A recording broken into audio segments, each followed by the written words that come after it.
വണ്ടിപ്പെരിയാറിൽ ഇറച്ചിക്കടകൾക്ക് വീണ്ടും സീൽ. കോടതി അലക്ഷ്യത്തിനാണ് ഉത്തരവിറങ്ങിയത്. 7 കടകളും പഞ്ചായത്ത് അധികൃതർ പോലീസിന്റെ സഹായത്തോടുകൂടി സീൽ വെച്ച് പൂട്ടി. റെയിൻബോ ന്യൂസ് വാർത്തകൾ നിങ്ങൾക്കായി അവതരിപ്പിക്കുന്നത് The mantra of well-being.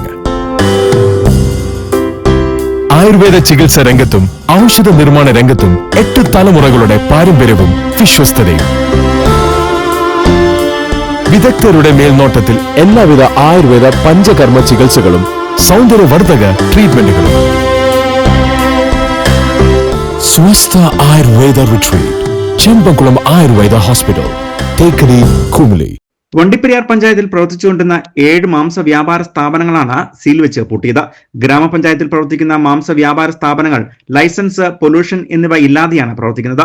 ഇവിടെ നിന്നും ഒഴുകിയെത്തുന്ന അറവ് മാലിന്യങ്ങൾ പെരിയാർ ചോറ്റുപാറ കൈത്തോട്ടിലും പെരിയാർ നദിയിലും എത്തി ലക്ഷക്കണക്കിന് ജനങ്ങളുടെ കുടിവെള്ള സ്രോതസ്സിനടക്കം ഭീഷണിയാകുകയും ചെയ്യുന്നുണ്ട്. ഇതുകൊണ്ട് തന്നെ ഈ വ്യാപാര സ്ഥാപനങ്ങൾ അടച്ചു പൂട്ടണമെന്ന സ്വകാര്യ വ്യക്തി കോടതിയിൽ നൽകിയ പരാതിയുടെ അടിസ്ഥാനത്തിലാണ് കോടതി വ്യാപാര സ്ഥാപനങ്ങൾ അടച്ചുപൂട്ടാൻ ഉത്തരവ് നൽകിയത്. ഗ്രാമപഞ്ചായത്തിന്റെ നേതൃത്വത്തിൽ ഇത് നടപ്പിലാക്കുകയും ചെയ്തിരുന്നു. എന്നാൽ ദീപാവലിയോട് അനുബന്ധിച്ച് ചില വ്യാപാര സ്ഥാപനങ്ങൾ തുറന്നു പ്രവർത്തിച്ചു. ഇത് അധികാരികൾ ശ്രദ്ധിച്ചില്ല എന്ന് ചൂണ്ടിക്കാണിച്ചുകൊണ്ട് വീണ്ടും സ്വകാര്യ വ്യക്തി ഹൈക്കോടതിയിൽ നൽകിയ ഹർജിയെ തുടർന്നാണ് വ്യാപാര സ്ഥാപനങ്ങൾ സീൽ വെച്ച് പൂട്ടി റിപ്പോർട്ട് ചെയ്യാൻ ഗ്രാമപഞ്ചായത്ത് സെക്രട്ടറിക്ക് കോടതി നിർദ്ദേശം നൽകിയത്. ഇതിനിടയിൽ മാംസ വ്യാപാരികൾ തങ്ങളുടെ ഉപജീവനമാർഗമായ വ്യാപാര സ്ഥാപനം തുറന്നു നൽകണമെന്ന് ആവശ്യപ്പെട്ടുകൊണ്ട് കോടതിയെ സമീപിച്ചെങ്കിലും ഇവരുടെ ഹർജി കോടതി തള്ളുകയാണ് ഉണ്ടായത്.